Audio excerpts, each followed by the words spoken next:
Happy Cost of a Data Breach Day to all who celebrate. Panelists, what's your one-line takeaway from this year's report? Jeff, we'll start with you. I would say it's that we're still taking too long to identify and too long to contain. It's taking about 2/3 of a year. We still are seeing problems coming down to basic hygiene, like access controls and privilege escalation. Unsurprised. Hello and welcome to Security Intelligence, IBM's weekly cybersecurity podcast, where our expert panelists turn the biggest industry news stories into practical takeaways you can use. I'm your host, Matt Kosinski, and joining me this week, we have an all-star lineup.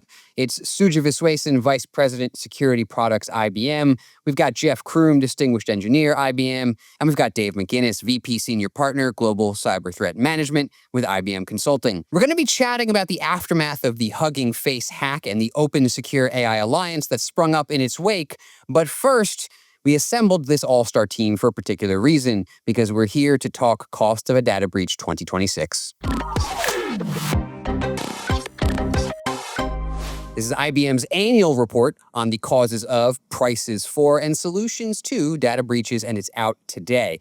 Now, the headline number is $4.99 million. That's how much the average breach costs. That's a 12% increase from last year. So we're going to dig a little bit into why that's happening and what to do about it. And Suja, I'll start with you because you mentioned up top one of the kind of key themes of this year's report, which is this kind of AI gap, right? The subtitle for the report is called the AI tipping point.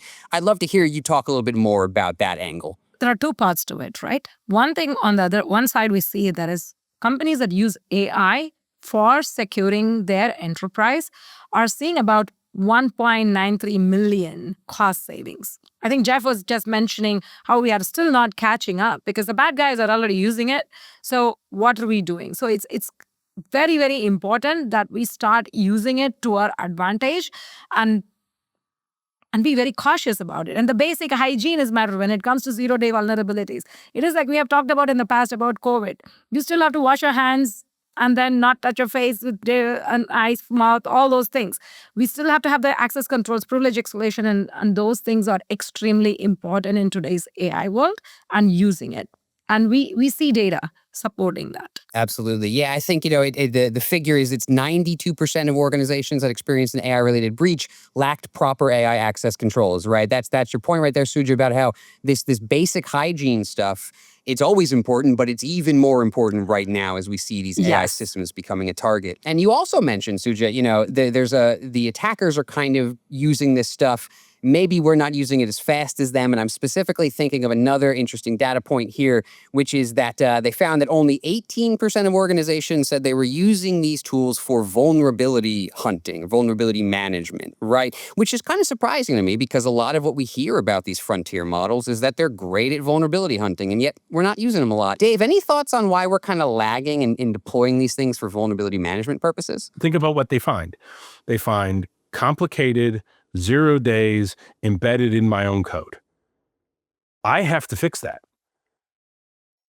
I can't rely on a third-party vendor. I can go get somebody to come help me fix it, right? But at the end of the day, right, like that could be exceedingly disruptive to an organization, right? And sure, we can say if I didn't know about it, I can't be liable. But I think just the straight up cost of knowing about it has a lot of folks dragging their feet. I do believe that we have some topics coming up a little bit later that may unstick some feet. But yeah, I think that's when I talk to clients and we talk about like, hey, would you like us to come do these sorts of things, right? The story isn't help me find more bad things to go take care of. The story is I got to go faster, right? And I think that's kind of Jeff's point and Suja, like that's. We have to find a way to safely use AI to help us, as defenders. So, the challenge, I think, is rightly focused on I need to get faster, I need to move at machine speed versus please don't add 10,000 really complicated, super high, super critical vulnerabilities to my plate. I can't handle the ones I have. That's a really good point, and I hadn't considered, right, the data breach, the cost of a data breach report also found that over 50% of organizations are using these models for threat hunting, right? Like they're using them to respond to attacks, resolve them. And I get now, when you put in that context, why maybe the move to adopt them for that preventative measures might be a little bit slower. It's like you said, I'm trying to keep up with the attacks that are coming, and you want me to add even more to my plate. You do need a real plan for how you're going to tackle that. You can't just throw a model at it and say, here you go. Jeff, let's bring you in here. And I specifically wanted to ask you to elaborate on, you mentioned up top, we're still moving too slow. Can you talk to me a little bit about what you're thinking there? What are you seeing? Yeah, so first of all, what I heard Suja say is we need to wash our hands more, and Dave says we have sticky feet. So these are my takeaways in this. Yeah. I recorded a video for the IBM Technology channel that's about a 10 to 15 minute summary of this report. So I'll encourage people to go take a look at that. But yes, I think there's the speed, and this is a statistic that I keep looking at every year when the report comes out, is what is the mean time to identify and mean time to contain. And I keep hoping those numbers will shrink. And they generally don't. We saw a little bit of a shrink last year, and I don't think it was statistically significant, and I don't think the gain or the increasing that we saw this year was statistically significant. I think it's about 2/3 of a year has been the average for, like I said, a decade. So despite all our best efforts, and there have been a lot of great efforts, and we're seeing, like you said, using AI by the good guys to improve identification and these kind of problems, it's still just we're running in place. We're not getting ahead. And of course, this is something you never get completely ahead. It's never job done with this. I think another interesting number out of this is, we often quote the worldwide number, which is on the order of $5 million.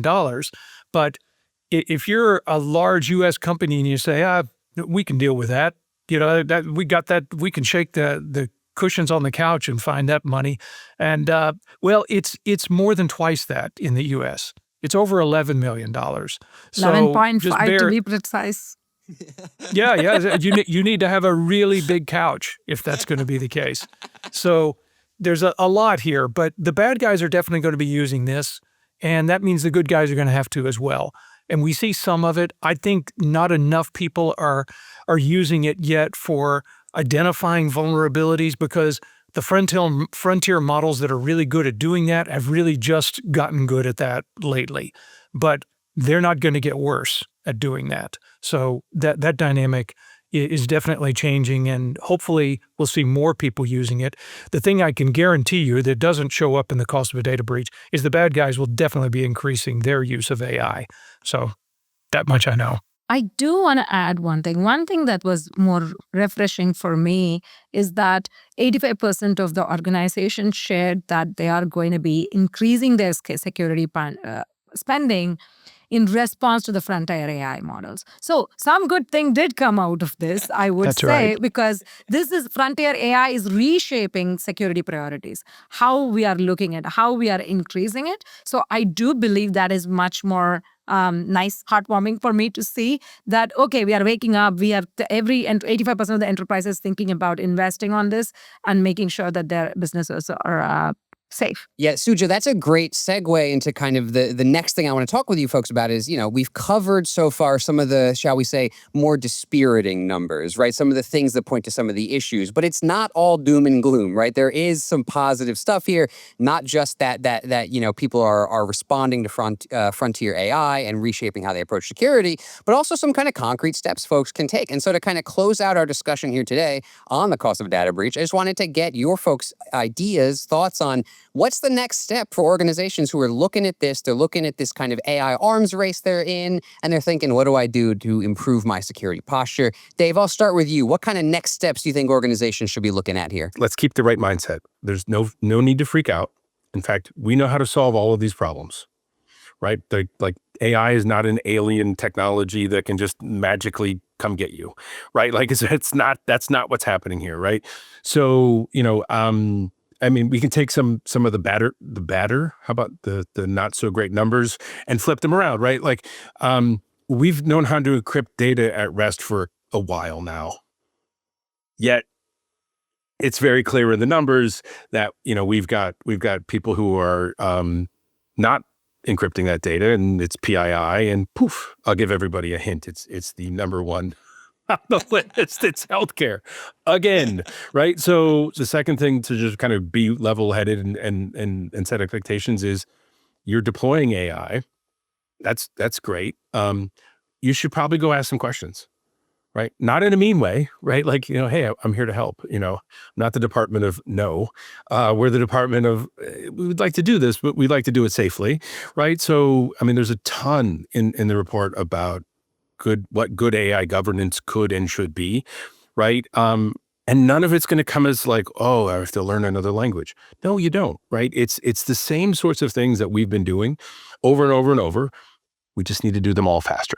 I like the way you put that because it really highlights what Suja was saying earlier, which is that like this basic hygiene stuff just becomes more important, right? It's not, as you said, I love it, Dave, it's not an alien technology. We know how to solve these problems. It's just a question of, are we doing it faster? Are we doing it on the scale we need to for the kind of post-AI world? Jeff, how about you? What are you thinking in terms of next steps for organizations here? As you said, Matt, there is some good news in the report. For instance, organizations that had an extensive use of AI and automation saved $2 million on average on a data breach. They also saved 65 days in terms of how long it took for them to recover. So we have a general idea of what makes a difference. And if you go back and dig into the details a little more, the number one cause of a data breach, both in terms of cost and in terms of frequency, was phishing. Now, that's the bad news is it was phishing last year. And I think it was phishing the year before. So, we're not making the progress we should. But here, if you want the good news, we know how to solve this phishing problem. For the most part, I mean, there's never a complete solution to any security issue. But as complete a solution as there could be, it's called passkeys. And it's a 10-year-old technology. And we've been selling it. We are using it internally. It's out there. I'm starting to see more and more even retail customers starting to use this and deploy it.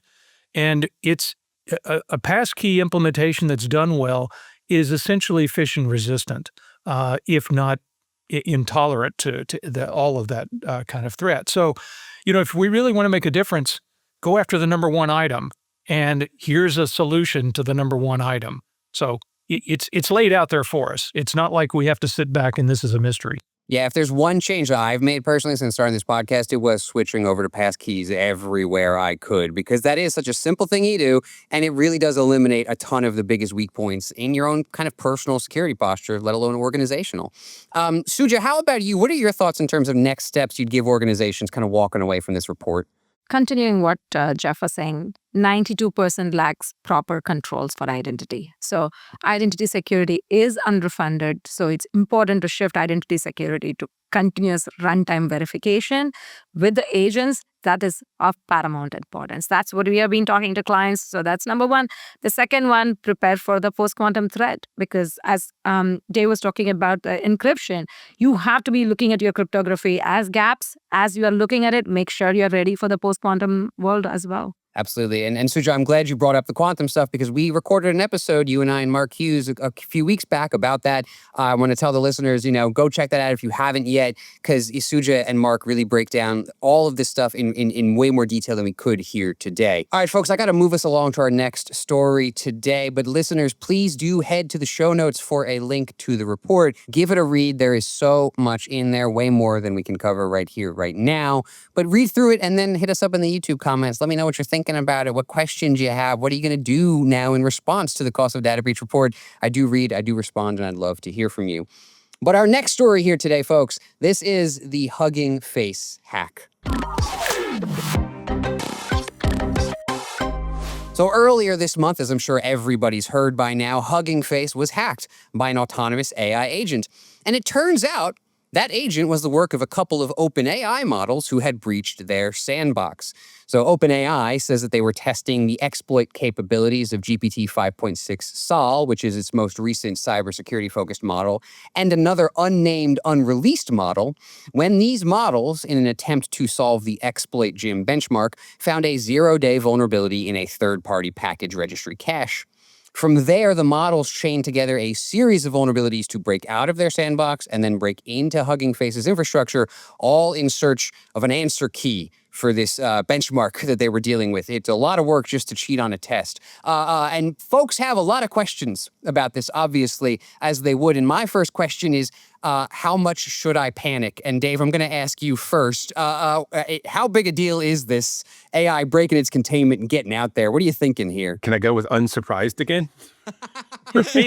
I mean, so we're at, what, April, right? When Mythos and those sorts of things start to hit the news. We had the 5.5 and whatnot from OpenAI.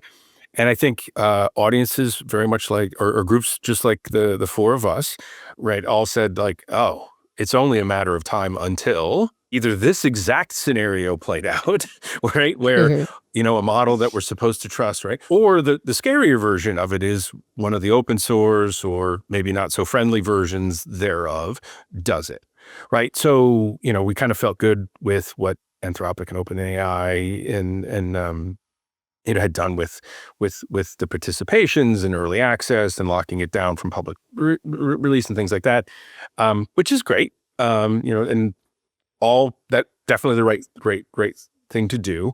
The other models are going to catch up and they're going to do the same thing, right? So I mean, unsurprised is I'm not trying to be flippant. It's just this is almost like verbatim what we said it would do.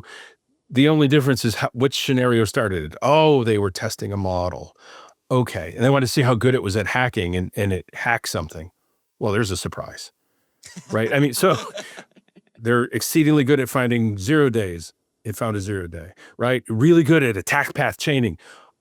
Okay. Right. Like, I mean, there's nothing here that wasn't something that we were all saying in April.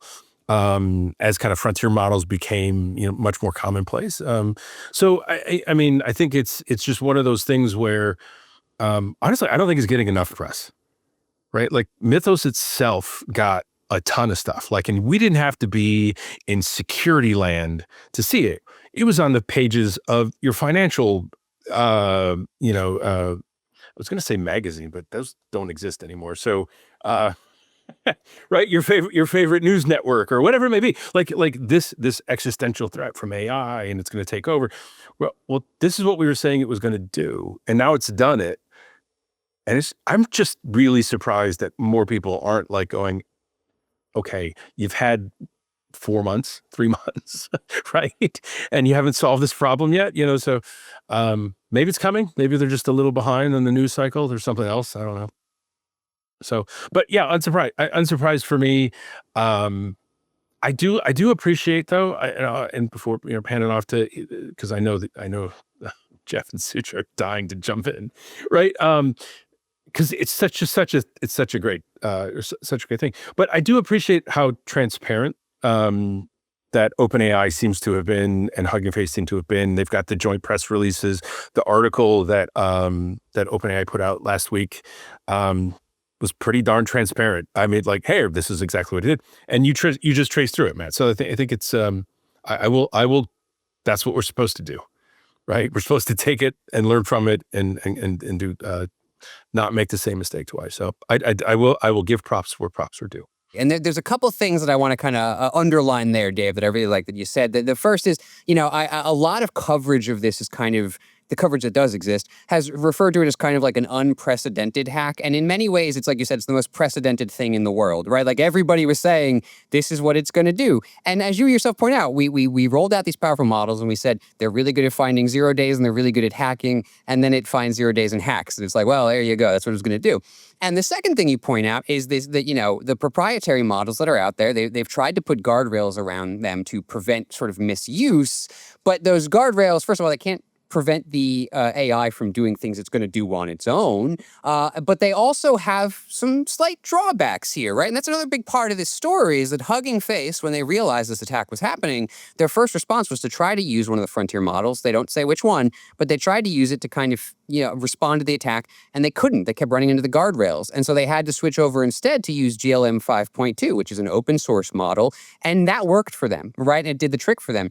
And this incident has made a lot of people really pay more attention to that open source angle when it comes to AI security. And specifically, it was one of the inspirations behind the founding of the Open Secure AI Alliance, right? This is a new collaboration between NVIDIA, IBM, Microsoft, Cisco, Red Hat, a ton of other organizations coming together to basically promote open and collaborative AI security by developing and sharing open technologies, techniques, and tools to safeguard software and agents in the age of AI. Suja, I'd love to bring you in here and talk, whether about the Open Secure AI Alliance or just the importance of open source in general in AI security. What are your thoughts here for us? There are a few things. See, biggest vulnerability in AI is not the AI, it's the blind trust, right? It's like developers trusting some trained weights from community hubs and putting it in there with the same blind faith and somehow thinks nothing bad is going to happen.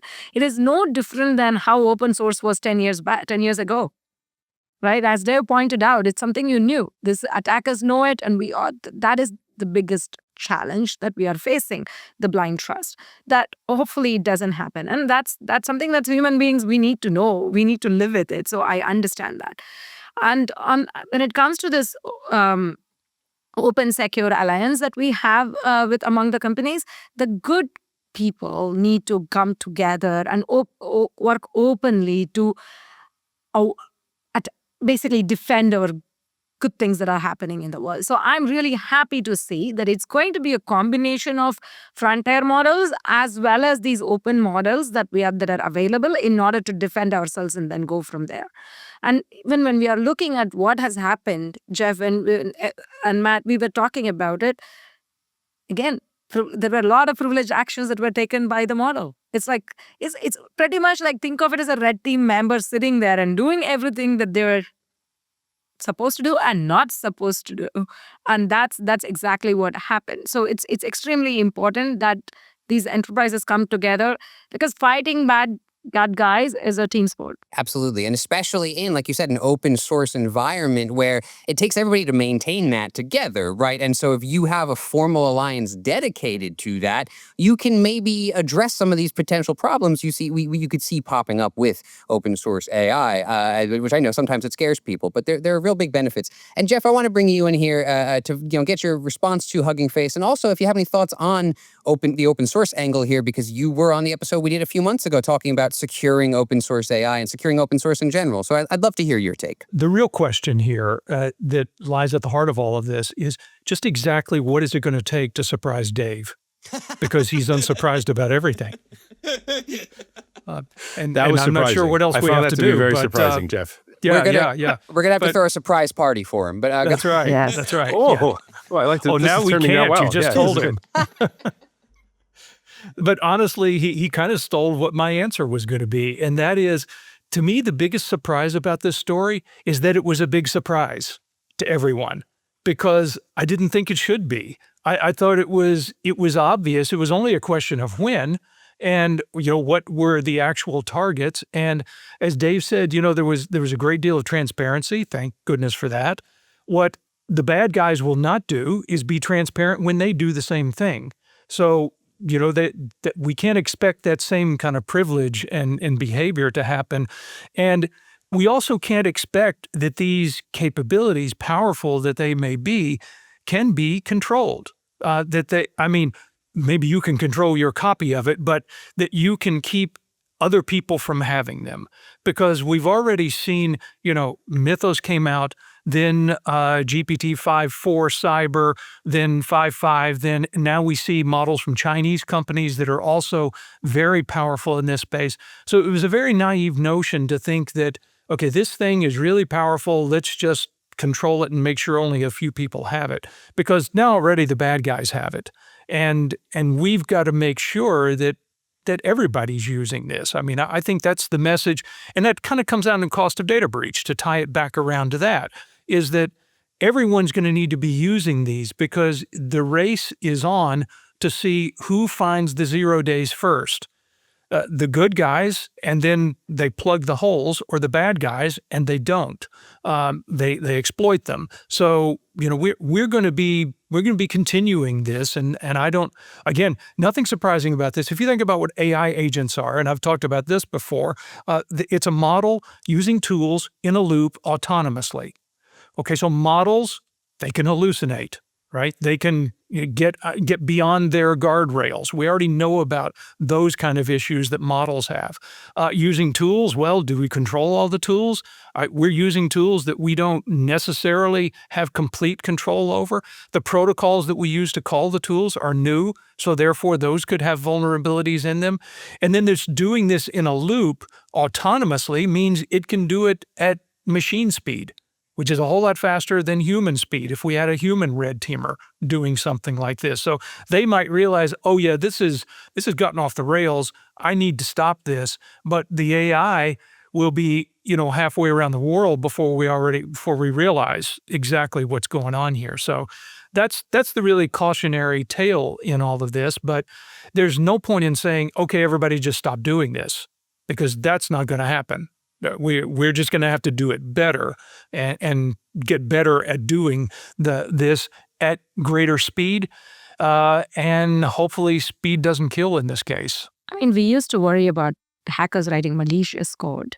Right now, they don't need to write code. They just upload a 7 gigabyte AI model that looks very innocent and wait until somebody executes it in their environment. That's all. Right? So it does change the way we look at it. But we talked about the NVIDIA IBM coalition project Lightwell, where even the zero-day vulnerabilities get fixed in the latest release. What about the previous release that companies are using it? That is why these coalitions are coming together to make sure that we fix these things at every step of the way, proactively as opposed to reactively. Yeah, I like that you bring that up, Suja, because it really, like Jeff said, the answer here can't be, even just on practical grounds, that nobody uses it, because everyone's going to use it, right? So the real answer is everybody's got to be using it, including the good guys. And stuff like the Open Secure AI Alliance is doing that. And stuff like you also mentioned Lightwell, which is, the partnership between IBM and Red Hat to secure open source vulnerabilities. And so these kinds of efforts, these kinds of coalitions is sort of how you get everybody using this stuff safely so that we kind of stand a chance, right? And I should note that our AI podcast here at IBM, Mixture of Experts, they talked about this story last week as well, of course. And one thing that one of the guests, Olivia Buzek, said there really stuck with me. She said, this is a quote from her. She says, "The guardrails we build into the models are not enough. It really comes down to what access we give the model. Models can only do the things that you give them the tools to do."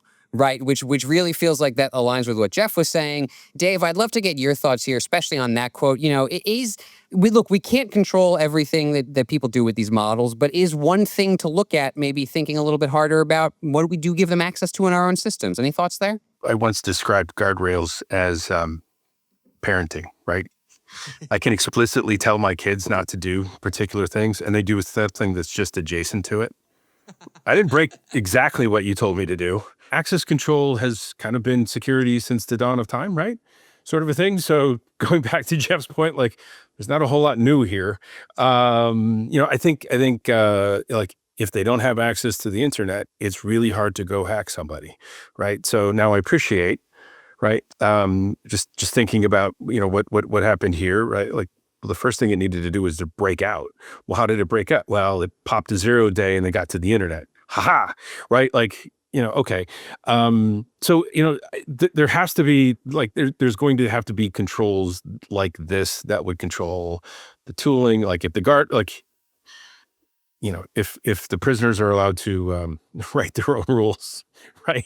It's a little and I think that's where these consortiums start to come into play, right? So the companies that have the bigger models haven't existed all that long. Right? They don't have institutional knowledge. They don't have broad visibility across different, environments and industries and geographies. I mean, those are big deals, right? And so I think it's very wise of them to say, hey, you know what? My models might think they know everything, but I know that they don't, right? There's nuance, there's things, and that's where learning happens, right? So just kind of back to these alliances. we might have a couple too many, but not everybody can participate in everything. But the spirit is perfect. The spirit is perfect. And I think what will fall out of that is, hey, this is what good. You want to go to the exploit gym, run some stuff. Cool. You can't touch the internet, right? Like air gapped, right? Ask anyone in an OT world. That was security forever, right? It's safe. No one can touch it. You have to have physical security, and I got a security guard. He's up most of the time. You never let us have any fun, Dave. No. Anyway, no, but I think just this. It's a simple sort of a yes. The guardrails will find a way to be better, right? The harnesses will get better, right? These are things that are developing. But if you don't want someone to have a hammer to pound on something, don't give them the hammer. I like this point you made, though. I hadn't really thought about this angle of the coalitional approach that we see popping up. But this point that the organizations putting out these big frontier models, they haven't been around for very long. So there is a ton of institutional knowledge that an organization like an IBM has. That like you said, Dave, your model might think it knows everything, but you're smart enough to know you don't know everything, and your model doesn't too. And so I like that the coalitional approach is a way of unlocking that institutional knowledge, that expertise that you can't train into a model. Like that's the kind of stuff you can only have through experience. But Dave's kids do know everything. Yes, believe me. I'm reminded often. I'm going to have to close this out here for today. But before I do, Jeff, I just wanted to, any last words on your end here, just make sure you got anything else lingering on your mind before we close out for the day. That quote you said, I think it's exactly right on. And I was thinking you could also apply that quote to employees. We give them guardrails, guidelines, business conduct guidelines at IBM, these kind of things. But if you don't have something that enforces those, well, then that's just good intentions. And we know what the highway is paved with, right? Folks, that does it for this episode. I want to thank our panelists, Suja and Dave and Jeff. Thank you to the viewers and the listeners. Thank you to our producers, and a special thank you to producer Alexandra Yacoviello. This is her last show with us as a producer. I'm being quite serious when I say that Security Intelligence would not have made it to 44 whole episodes here, folks. But we're going to miss her, and we can only hope the show does not completely fall apart in her absence. You can do your part to stop that from happening by subscribing to Security Intelligence wherever podcasts are found so that you never miss an episode. Check the show notes as well, folks, to get a copy of the Cost of Data Breach Report for yourself. Again, I cannot stress enough, there's so much in there way beyond what we could dig into today. It's well worth your time.